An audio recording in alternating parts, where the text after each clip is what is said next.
Hello everyone, Ivan Bluko here. Now, I'm sure a lot of you haven't heard my voice before, so consider this a voice reveal. Today, I want to do something very special. I want to try and expand the what if community. Like, I love watching DBZ what ifs and some Naruto ones, and a couple of One Piece ones that are pretty good. So I thought I'd help out by making my own Bleach what if. Now, this is one that's going to be called Bleach. What if Ichigo was reborn with his memories? I think it's going to be a very fun one, and it's going to take a lot of backstory, so consider this the prelude to get everything set up before we actually get to the main story. First, let's start where this story begins. Let's say it begins where Juha Bach defeats Ichigo and destroys his Bankai. The Quincy King is going to leave to a time where Ichigo and his family are at the happiest and destroy that timeline like in the original story. Now, in this one instead, Ichigo makes one final rush to try and end Yuha Bach before he does such a thing. However, something strange happens, and instead, when he enters the portal, he's destroyed, leaving his body gone, but his memories and his mind still intact. Orihime tried to help out by sending her shield, and similar to the Soul Society arc, where Ichigo and Ko went back in time when they got affected by the cleaner. Let's say in this timeline, Ichigo experienced the same thing, but with his body gone, the only thing that went back were his memories. Back to when he was a kid. Back to when he was young and when his mother was still alive. Ichigo would wake up in his bed, freaking out, thinking that this is just a dream. Then who would come in? His mother, Misaki. She would be alive again. This would leave him crying because he hasn't seen her for a long time, and now that he knows the truth of what happened to her, and on that day when Grand Fisher entered her life, Ichigo has another outcome. He can't let what happened in the past, as in the future, happen again. Ichigo, while very powerful when he learns about his true origins, learns about how his hollow works, learns about his Quincy powers and everything, we see in the final arc, he's really powerful, with dual blades able to fight tons of Quincy's with Volt standing. However, in canon, we see that Ichigo doesn't actually learn how to use his Quincy powers. His Blunt Vena and Blunt Artery are very powerful, and we never see Ichigo actually use those powers. So in this timeline, I really want to see Ichigo think over what powers he can work on, so that eventually when Juha Bach appears, he can destroy him once and for all. Now, this is Ichigo as a kid. How is Ichigo going to get his new powers? Well, Misaki's still alive, and we know she can use Quincy power still. So before the Ashwaubenon appears and takes away her powers, Ichigo will be asking his mother about their special powers. At first, Misaki would, try and laugh it off, but Ichigo would continuously ask until one day he reveals that he knows that they have these special powers and wishes to learn them, wishes to master them. Misaki, seeing that Ichigo has the potential, decides to take him up on that. Now, this is the younger Ichigo. His Blunt Vena and Blunt Artery aren't going to be as strong as they were in the Thousand Year Blood War arc. But even a fraction of that power would be so powerful. Like, his physical body would be able to just deflect attacks on par with vice captains and captains alike. We see that he was in a vital spot where Juha Bach stabs him without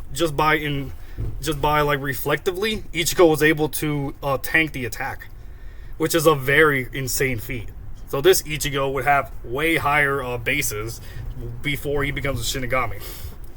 In this timeline, he's also a much more respectable person, much more kind person. He's already gone through his growth and is a lot more likable to people. Sure, the bullies will still come around because Ichigo and Orihime have their special orange hair, but he's not going to take it as bad, so he might still have a reputation. But he'd still want to be making friends all the same. He'd be way stronger and be able to beat Tatsuki in a fight in the martial arts dojo, which would probably make her a little angry. But Ichigo would probably be a little happy knowing that he was able to beat her sooner. Now, in this timeline, Ichigo will save a couple extra people. These people include Misaki and Orihime's brother, Sora. Misaki, instead, Ichigo will not fall for the same trick of Grand Fisher. Ichigo will instead think to go another way to protect his mother from the All Swollen. Now, would she survive later on? I honestly feel she would. She was infected by a Quincy, but which her special connection to allow her to not take as much effects because Juha doesn't take pure blooded Quincies and impure. He doesn't take any pure blood Quincy powers. He only takes impure Quincies. But since Misaki was a pure Quincy that got tainted, she'll be fine. And plus, they have Kisuke and Isshin, doctors, so they will be able to save her from anything they have. Compared to Katagiri, Uryu's mother, who lost her life because she got a clot in her heart. Now for Sora, we're going to instead talk about how Ichigo will handle this. Ichigo knows when Sora lost his life because that's when he met Orihime. Ichigo will make a phone call early on before Sora gets into the accident so that the paramedics will arrive sooner. That way, when Sora gets to the clinic, they will immediately be there to transfer him to a better hospital. This will in turn save Sora's life, so he doesn't grow up to be a hollow that follows Orihime and eventually attacks her. This would also allow Orihime to make a friend. Now that, be thankful to Ichigo for saving her brother's life. And start the crush she had on him a lot sooner. Ichigo, before he left, he would care about her. He wishes he did get to know her better, so they would be closer friends growing up. Sora would be so grateful to the Kurosakis that he would allow her to come over and with many things happening, Orihime and Misaki would enjoy each other's company. They act very similar. They would have a grand time. Isshin would come in and say, "Oh, Sora, can we trade kids? You can have Ichigo. I want Orihime." She's like She's like a kid I always wanted, which would lead Ichigo to kick his dad because his dad loves to act like a comedian, which would happen a lot of times. So the families would be a lot closer. Orihime would thank her brother for her gift, her hairpins, and Ichigo will tell her to cherish them so that one day they can come to protect her, so she can, eventually unlock her powers early, because they'll be a very major factor in the future. Now, with all Ichigo's memories, he's going to be very smart in school, but he's also going to be training and getting those same relationships. He'll meet up with Chad the same way, helping him out, letting Chad become his friend. Also trusting him to eventually gain his full brain. Since Ichigo knows what powers Chad has, once that happens, Ichigo is going to help him and Chad will be a lot stronger, because Chad's always one arc behind. Would he be friends with Uryu growing up? I'd say he would.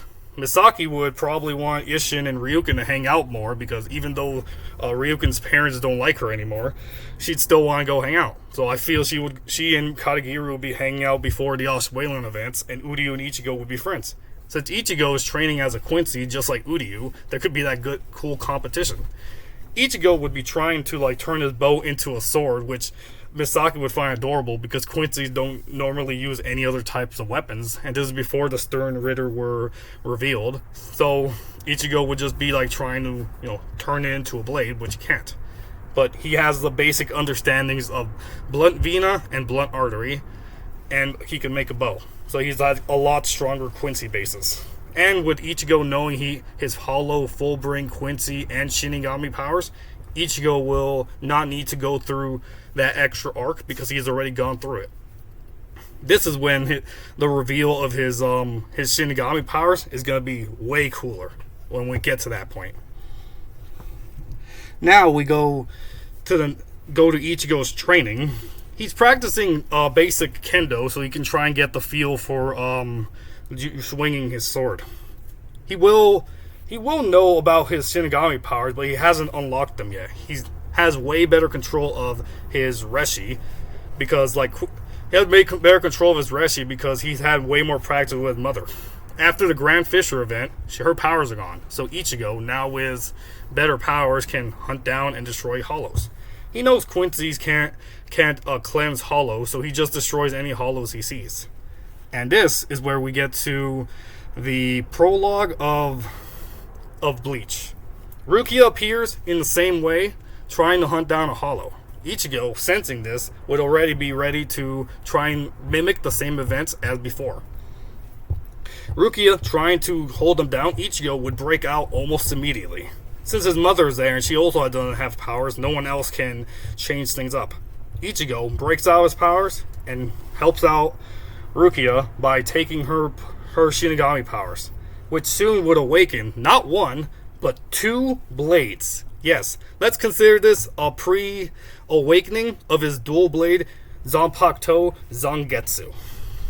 Now, it's only a fraction of Rukia's power because his true Shinigami powers haven't been truly awakened yet. This Ichigo will be working on that much later. And now this is where the Bleach story truly begins. This is the prologue of what if Ichigo was reborn with his memories. Thanks for listening.